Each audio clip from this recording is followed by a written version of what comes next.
Bismillahirrahmanirrahim. Assalamualaikum warahmatullahi wabarakatuh.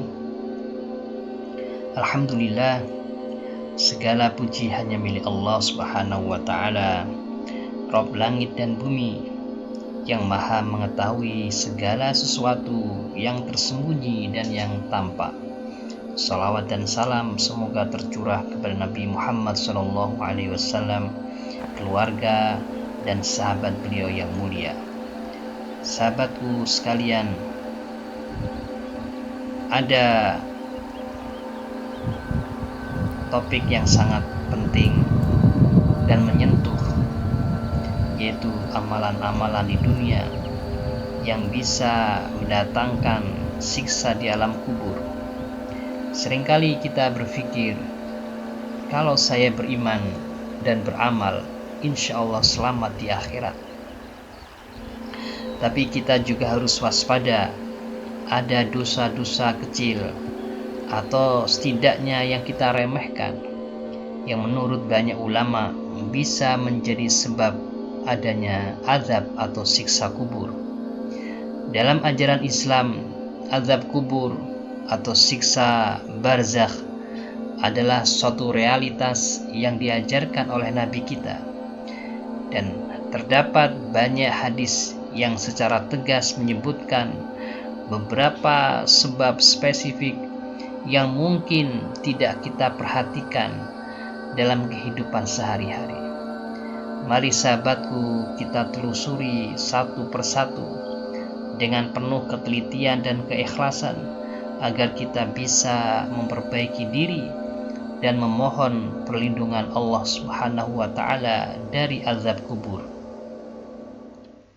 Sebelumnya, mari kita yakini adanya realitas azab kubur. Sebelum keamalan, penting kita tegaskan bahwa azab kubur adalah bagian dari akidah. Banyak ulama telah menjelaskan bahwa siksa kubur bukan rekayasa. Siksa kubur adalah hadiah atau hukuman bagi hamba yang amalnya buruk sebelum kiamat tiba, atau bahkan di alam kubur ada kenikmatan kubur sebagai hadiah bagi hamba yang amalnya baik. Imam Ibnul Qayyim Al-Jauziyah telah menulis bahwa salah satu sebab umum dari azab kubur adalah kejahilan seseorang tentang Allah, tidak melaksanakan perintahnya dan melanggar larangannya.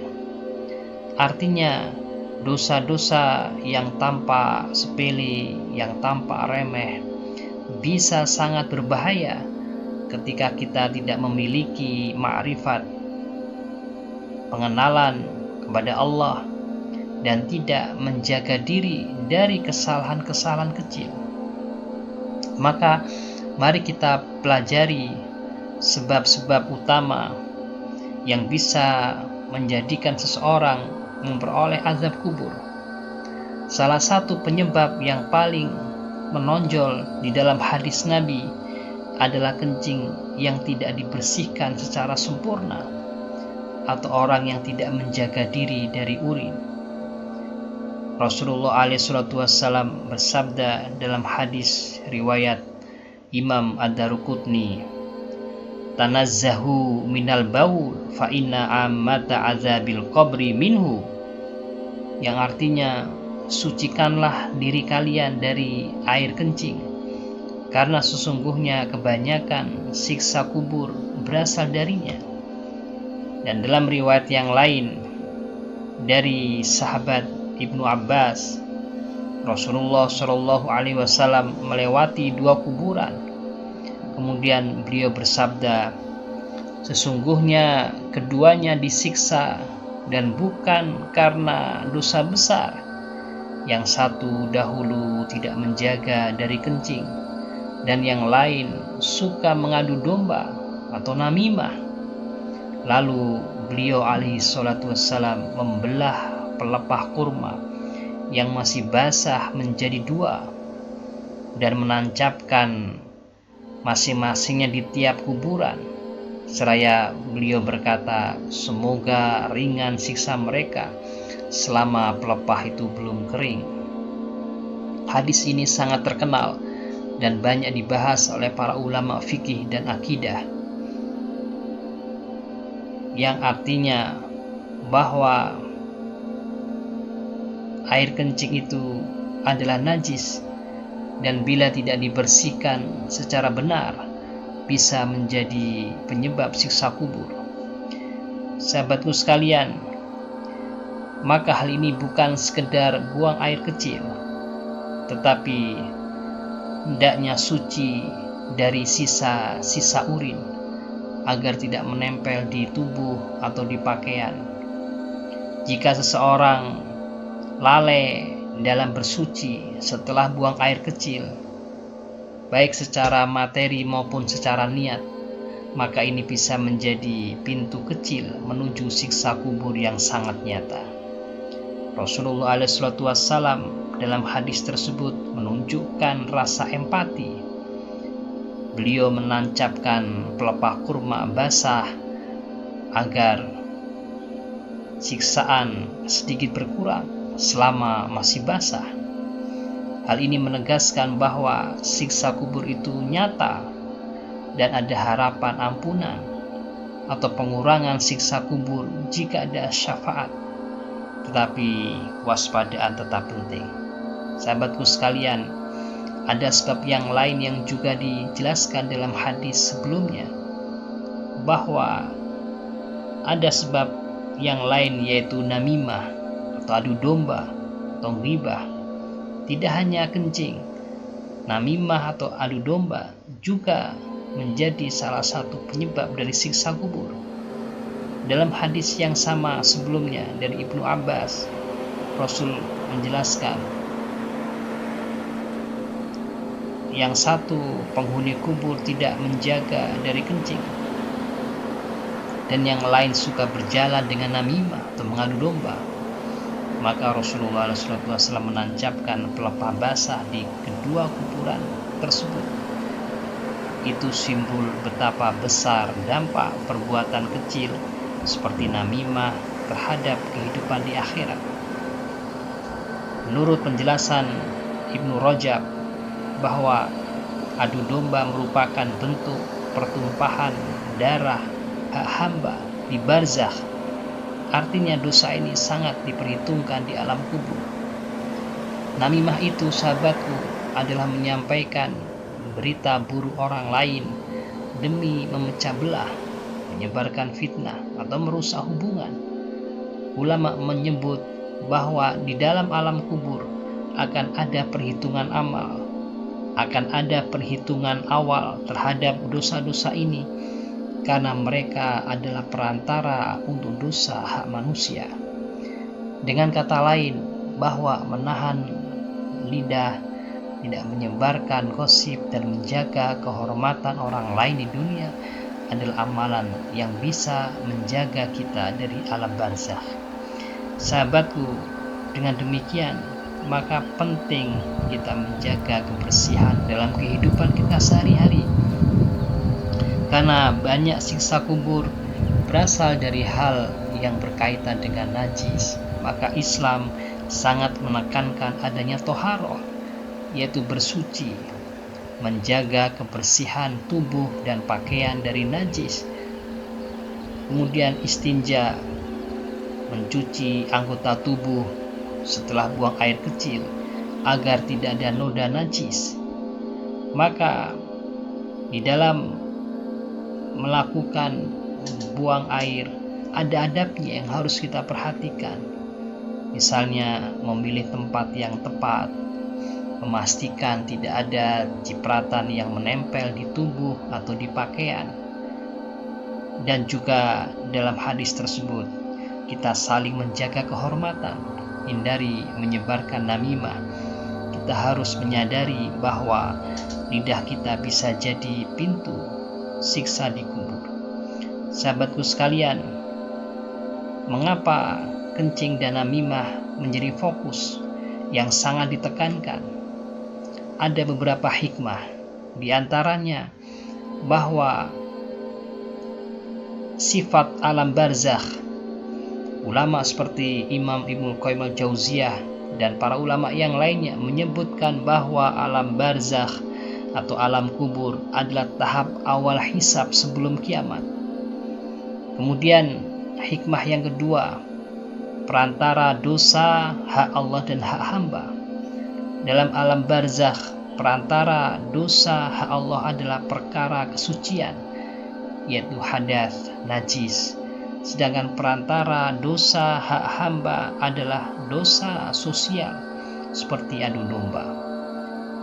Kemudian hikmah yang ketiga adalah kerentanan manusia terhadap perkara-perkara yang sepele. Banyak orang mengira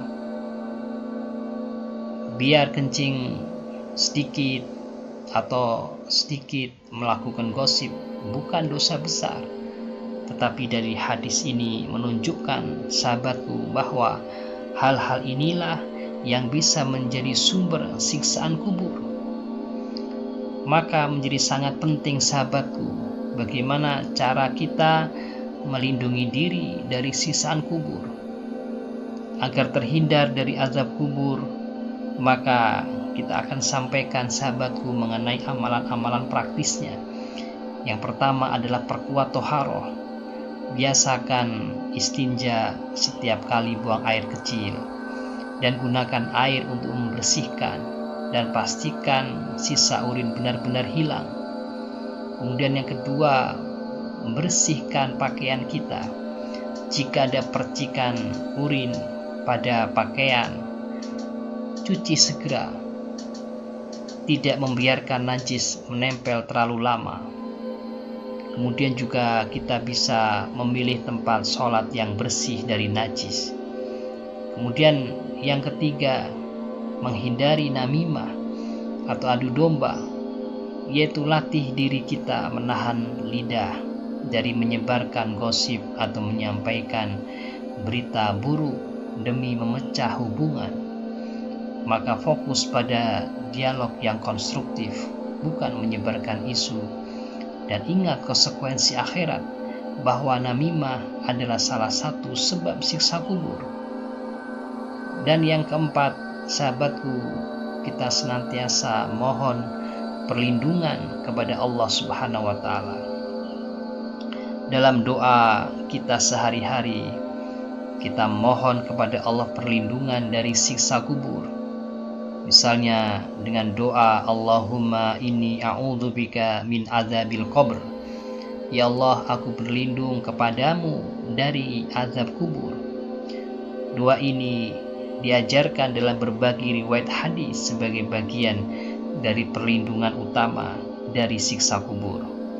Kemudian sahabatku, perbanyak istighfar, perbanyak taubat, agar kesalahan masa lalu yang berkaitan dengan kebersihan dan lidah bisa diampuni Allah Subhanahu wa Ta'ala. Banyak istighfar. Astaghfirullah wa atubu ilaihi, astaghfirullah wa atubu ilaihi, astaghfirullah wa atubu ilaihi. Perbanyak taubat. Ya ayyuhalladzina amanu tubu ilallah taubatan nasuha. Wahai orang-orang beriman, bertaubatlah kalian kepada Allah Subhanahu wa Ta'ala dengan taubat nasuha, dengan taubat yang sebenarnya. Maka sahabatku sekalian, siksa kubur bukan sekedar mitos, tetapi merupakan realitas yang diajarkan oleh Nabi kita melalui hadis-hadis yang sahih. Kita mungkin berpikir dosa besar seperti mencuri, berjudi, atau berzina adalah yang paling berbahaya. Tetapi sahabatku, kenyataannya dosa sepele seperti kencing yang tidak bersih, jika dibiarkan maka bisa membawa konsekuensi yang sangat berat di alam kubur. Lidah yang suka mengadu domba adalah pintu dosa sosial yang juga akan diperhitungkan di dalam alam barzakh. Maka menjaga kebersihan dan menahan lisan bukan hanya mengenai urusan di dunia, tetapi itu adalah bagian dari ibadah dan juga investasi akhirat. Mari sahabatku, kita memperbaiki diri mulai dari hal-hal yang kecil. Bersihkan diri setelah kencing, bersikap santun, dan menjaga lisan dari namimah. Dan yang terpenting sahabatku, senantiasa mohon perlindungan kepada Allah Subhanahu wa Ta'ala dari siksa kubur. Semoga Allah Subhanahu wa Ta'ala menjadikan kita termasuk hamba-hamba yang dijaga dari azab barzakh, yang dibersihkan dari noda dunia dan dimuliakan di alam kubur serta akhirat. Amin amin ya rabbal alamin. Wassalamualaikum warahmatullahi wabarakatuh.